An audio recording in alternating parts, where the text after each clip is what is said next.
Car और सिर के ऊपर बैठ गया। अब नारद जी फिर जब समझाने के लिए आए तो सेठ जी कहने लगे कि नारद हम ही मिले हैं क्या, आप और किसी को क्यों नहीं समझाते, जाइए दूसरे को ज्ञान ध्यान दे, हमें बहुत ज्ञान है। बहुत लोग कहते हैं हमें बहुत ज्ञान है, क्योंकि उन्हें यही नहीं पता, जो कहता हमें बहुत ज्ञान है उसे यही नहीं पता कि ज्ञान कहते किसे। महापुरुषों के हिसाब से संसार में एक ही ज्ञान है जो जीवन को नख से लेकर चोटी तक पावन बनाता है, और इसके अलावा सब अज्ञान है। कि आत्म ज्ञान ज्ञान है और सब अज्ञान जैसे गोला तोप का साफ करे।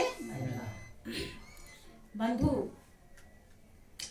क्या होता है कि अब नारद जी समझाते रहे, सेठ जी बिल्कुल नहीं समझे। बेटा बड़ा हो जाता है, जवान हो जाता है, सेठ जी को जाने का नंबर आ जाता है इस दुनिया से। बंधु, कभी भी नहीं भूलना चाहिए इस बात को। यद्यपि मन कहता है कि अरे मौत को क्या याद करना, जब आएगी तो आएगी, अभी कहाँ आ रही है, अभी तो काफी समय के बाद आएगी। लेकिन ये हमारा मन धोखा देता है। अगर हम इस धोखे में ना पड़े कि कबीरा गर्व न कीजिए काल गए कर केस, और ना जाने कि तुम्हारियां क्या घर क्या परदेश। कि कबीरा गर्व न कीजिए ऊंचा देख आवास, और काल पड़े भूल लोटड़ा ऊपर जमसी घास। कि कबीरा गर्व न कीजिए देही देख सुरंग, अब बिछड़े पर ना मेल वो ज्यों के चुली भुजंग। कि किसी तरीके से गर्व ना करो और काल को याद रखो। जब काल याद रहता है तो भगवान बोलते नहीं। जिसको काल का ज्ञान नहीं रहता उसे ही भगवान को वह ज्ञान नहीं रहता। क्या होता है कि 3 दिन जब बाकी रहा तो नारद जी फिर आते। ये सेठ जी हमें बहुत दया आ रही है, क्योंकि बंधु संत दयालु कहलाते हैं इस दुनिया में। दयालु वही होता है जो अपनी आत्मा पे दया कर लेता है, जो अपनी आत्मा को उद्धार कर लेता है, आत्मा को 84 लाख कुएं में गिराने से बचा लेता है। इसीलिए संत को दयालु कहा जाता है, क्योंकि वो जगे होते हैं और जगाने के लिए हरदम आतुर रहते हैं। उपकारन के वो गर्जी होते हैं, उपकार कैसे करें दांव पेच ढूंढा करते हैं। हर तरह से दांव पेच ढूंढते हैं कि कैसे क्या किस तरह से कहूं समझाऊं कि अगला समझ ले और उसका भला हो जाए। नारद जी कहने लगे कि सेठ जी 3 दिन बाकी है, मौत आएगी और आपको उठा ले जाएगी। अभी भी अगर आप मालिक को जान लो तो 84 से तो बच ही जाओगे। क्योंकि भाइयों बहनों, जिस सत्ता के कारण आपका जीवन पावन बना हुआ है, पवित्र बना हुआ है, अगर उसका अनुभव नहीं हुआ तो 84 खत्म नहीं होती। चाहे आप कितना भी पूजा पाठ करें, शुभ कर्म तो जरूर हो जाएगा। श्री सच्चिदानंद भगवान की शुभ कर्म तो हो सकता है, लेकिन कल्याण नहीं होगा। कल्याण के लिए तो मालिक को जानना ही पड़ेगा, और नहीं तो 84 कभी भी छूट नहीं सकती। क्या हुआ कि जब समझाया तो नारद जी को फिर वही उल्टा जवाब देते हैं सेठ जी कि आप यहाँ से चले जाइए, हमें ज्ञान ध्यान कुछ भी समझना नहीं। अब क्योंकि ये प्रेम का सौदा है, जबरदस्ती का सौदा नहीं है। नारद जी चुपचाप चले जाते हैं। आप देखते हैं कि साग सब्जी बेचने वाला भी जब तक भाव नहीं पड़ता है तब तक देता नहीं। और जो तीनों लोक से बड़ी दौलत मालिक है, जिसका सकल पसारा है, जिसके द्वारा मिलता है, वो ऐसे कैसे दे देंगे? वो भी जब आपके अंदर कुछ तो भाव हो। यद्यपि पहले यही ज्ञान संत महान पुरुष तब देते थे जब सारे विकार इंसान धो डालता था। कई कई वर्ष गुरु दरबार में सेवा किया करते थे लोग। जब उनके अंदर का विकार खत्म हो जाता था तब ज्ञान देते थे।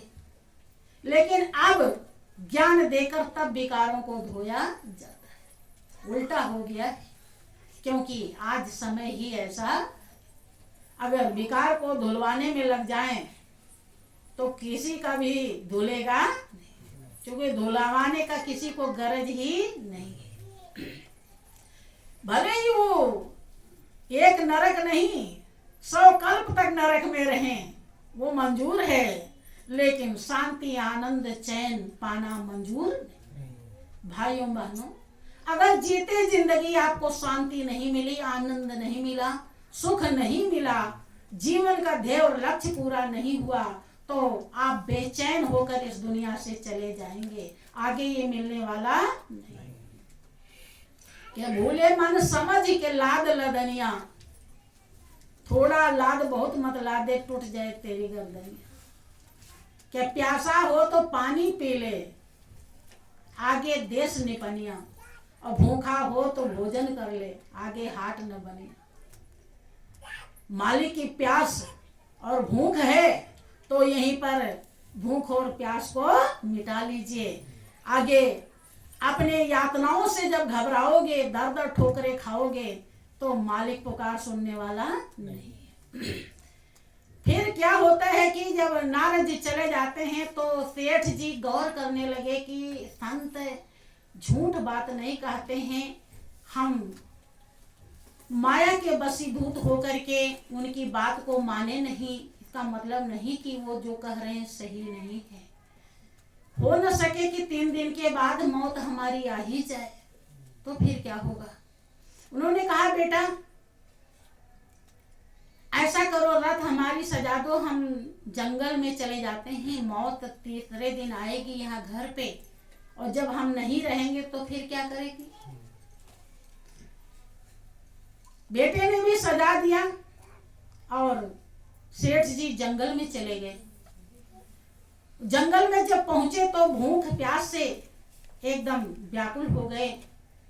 बेटे ने रथ पे सामान भी खाने पीने का रख दिया था।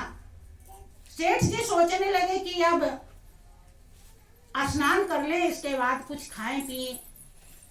देखा कि कहीं नदी तालाब हो, तो थोड़ी दूर पे जंगल में नदी, क्या तालाब ही था, बहुत बड़ा था, पानी की लहर उठ रही थी। बड़ा लालच लगा और चले गए, ठंडा पानी है। स्नान करने के लिए घुस गए। जैसे पहली डुबकी मारी तो मगरमच्छ ने उन्हें दबोच, बहुत छटपटाने लगे। मगरमच्छ से आवाज आती है कि मूर्ख, मैं तेरी मौत, इससे तो कोई बचता। जाने के 2 रास्ते हैं कि आए हैं सो जाएंगे, राजा रंग फकीर, और एक सिंहासन चढ़ चला एक बधा जंजीर। तूने संत की बात मानी नहीं, अब तो मेरी माननी ही पड़ेगी। अंधकार और प्रकाश 2 ही चीजें हैं भाइयों बहनों। अगर आप उजाले में नहीं जाना चाहते तो अंधेरे में रहना ही पड़ेगा। एक को तो लेना ही पड़ेगा। अच्छाई नहीं लेंगे तो बुराई बिना लिए फुर्सत नहीं। एक तरफ आपको रहना ही पड़ेगा। हाय बेटा, हाय बेटा, हाय बेटा बचाओ। बेटा किसी को बचाया है आज तक? इतनी भी समझ अगर इंसान को ना आवे, वो धन दौलत किस काम का है? धन दौलत के मद में इस सच्चाई को भी लोग भूल जाते हैं। हमारे कोई काम एक दिन नहीं आएगी कि दुख से मत घबराना पंछी, एक जग दुख का मेला है, और चाहे भीड़ बहुत अंबर में उड़ना तुझे अकेला है। एक दिन हमें अकेले उड़ना है, कोई संगी साथी नहीं। तो आज हमें इतनी भीड़ को क्यों लगा रहे? भीड़ का मतलब ये नहीं है कि आप इनको छोड़ के भाग जाइए, दिल से छुड़ा लीजिए, दिल में इनको बसाइए नहीं। जहां भी रहिए सोचिए हम ही और मेरा मालिक है और कोई भी नहीं। कि दुनिया में जिंदगी के 4 दिन के खेल बा, झमेल कोने काम के, और जाए के अकेले बा झमेल कोने काम के। ये झमेल है। अगर इनको सबको अपने अंदर बसाई रखें तो जो आपका अपना है वो कभी बसेगा नहीं। बेटा बेटा कह करके मौत हो जाती है। आप सुनते हैं हमेशा कि जब बेटे की याद में, बच्चे की याद में कोई मरता है तो उसे सूअर की योनि मिलती है, क्योंकि सूअर कई बच्चों को एक साथ जन्म देती है। जब सूअर का जन्म मिला तो देखो क्या होता है कि इधर बेटा भी, क्योंकि बाढ़े पुत्र पिता के घर में, खेती उपजे अपने घर में। जब पिता ही ऐसे थे तो पुत्र ही कितना बड़ा धर्मात्मा हो जाए। बेटे के भी कोई औलाद नहीं हो रही है, अब बेटा भी औलाद के बिना बेचैन है। वो भी मरी मसान वही पूजने लगा जो पिताजी पूजते थे। किसी ने बताया कि बलि चढ़ा दो तो बेटा हो जाएगा। आप सुनते होंगे कि दुनिया में बहुत लोग बलि चढ़वाते हैं। कि किस चीज का बलि? के सूअर का। अब वही जो पिताजी सूअर बने थे, संजोग से वही सूअर पकड़ में आ गया। अब उस सूअर को लाए उल्टा बांध करके और उसके ऊपर गर्म पानी डाल रहे, खूब चिल्ला। देखो मोह, यही कहते हैं मोह सकल व्याधिन कर मूला। भाइयों बहनों, इस संसार में खूब खाओ, खूब पहनो, आपके लिए दिया है मालिक। ये दुनिया ही आपके लिए बनाई है, लेकिन इस बात को मत भूलना कि ये आपकी है। खाने पीने के लिए कोई रोक नहीं है, जब तक हो रहने के लिए कोई रोक नहीं है, कि ये जग मुसाफिर तराए मुसाफिर खाना, और इसमें लुभाने की कोशिश न करना। आए हो बेशक रहन बिता लो, कब्जा जमाने की कोशिश न करना। कब्जा ही मत जमाना बस, नहीं तो वही सेठ जी वाली हाल होगी। फिर क्या होता है कि सेठ जी बहुत बेचैन चिल्ला रहे हैं, तब नारद जी फिर पहुंचते हैं। नारद जी कहते हैं कि कहिए अब आराम है। अब वही दर्शन जब पाते हैं नारद का, तब सेठ की आंखें खुल जाती है, जब सूअर बन गए। लेकिन संत इतने दयालु होते हैं, फिर समझाते हैं कि अब इस जन्म को तो ऐसे ही मर के आपको झेलना है, मरना पड़ेगा। हाँ, हमसे नहीं रहा गया, तुम्हारी दुर्दशा देखी नहीं गई, इसलिए हम आ गए हैं। अब फिर मनुष्य का जन्म मिल जाएगा और अब की बार आपको समझाने में कठिनाई नहीं होगी। तो ऐसा ही होता है। और वो ब्राह्मण के यहाँ जन्मते हैं और फिर संत मिलते हैं और उनको ज्ञान देते हैं। ज्ञान जब पाते हैं तो जैसे भूखे को भोजन मिल जाए, लोभी को धन मिल जाए, जितनी खुशी होती है उतनी खुशी उन्हें ज्ञान पा करके हुआ और हृदय में धारण किया, आत्मसात किया और अपनी जीवन नैया का उद्धार किया। तो भाइयों बहनों, बोलिए प्रेम से श्री सच्चिदानंद भगवान की, श्री सद्गुरुदेव महाराज की। बेलाया मेरित गया शीशो रहा बनया भागा, साथी सारे जगे तू न जा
किसको तू पीता, अमृत के बदले किसको तू पीता।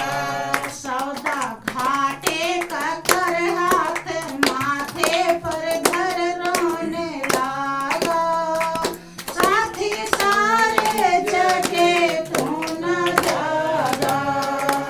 सौदा घाटे का कर हाथ माथे पर रोने लागा, साथी सारे जगे तू न जागा। बेला अमृत गया यार शीशो रहा बनया भागा, साथी सारे जगे तू न जागा, साथी सारे जगे तू न जागा। माना कुछ भी ना तूने बिचारा, माना कुछ भी ना सिर से ऋषियों का ऋण ना उतारा, ऋषियों का ऋण उतारा। हंस का गुड़ न लिया गदला पानी पिया बन के कागा, साथी सारे जगे तू न जागा। हंस का गुड़ न लिया गदला पानी पिया बन के कागा, साथी सारे जगे तू न जागा। बेला अमृत गया यार शीशो रहा बनया भागा, साथी सारे जगे तू न जागा, साथी सारे जगे तू न जागा। बोलिए प्रेम से श्री सद्गुरुदेव महाराज की, श्री सच्चिदानंद भगवान की।